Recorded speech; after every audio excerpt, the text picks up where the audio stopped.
Netaji indoor স্টেডিয়ামের strong রুমে এখন কেন্দ্রীয় বাহিনীর লোহার খাঁচা। ভোট মিটতেই এখন সবার নজর স্ট্রং রুমের দিকে।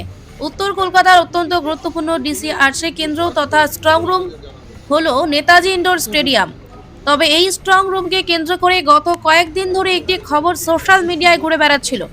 দাবি করা হচ্ছিল বৃষ্টির জেরে নাকি জলমগ্ন হয়ে পড়েছে নেতাজি ইন্ডোর স্টেডিয়ামের স্ট্রং রুম। স্ট্রং রুমের ভেতর জল ঢোকার কোনো ঘটনাই ঘটেনি।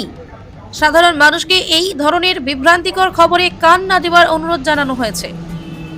মেশিনগুলোকে সুরক্ষিত রাখতে নেওয়া হয়েছে নজিরবিহীন ব্যবস্থা, যেমন কেন্দ্রীয় বাহিনীর পাহারা। স্ট্রং রুমের একেবারে প্রথম স্তরে মোতায়েন করা হয়েছে সশস্ত্র কেন্দ্রীয় বাহিনী। 24 ঘন্টা শিফটিং ডিউটিতে নজরদারি চালাচ্ছেন জওয়ানরা।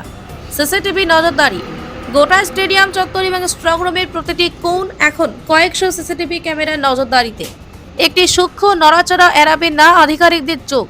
ত্রিস্তরীয় বলয় রাজ্য পুলিশ এবং কেন্দ্রীয় বাহিনীর সমন্বয়ে একটি ত্রিস্তরীয় নিরাপত্তা বলয় তৈরি করা হয়েছে। অনুমতি ছাড়া কাউকেই মূল কেন্দ্রের আশেপাশে ঘেঁষতে দেওয়া হচ্ছে না।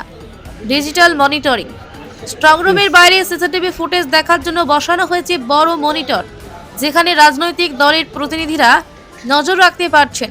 নির্বাচন কমিশনের স্পষ্ট বার্তা, নিরাপত্তা নিয়ে কোনো আপোষ করা হবে না।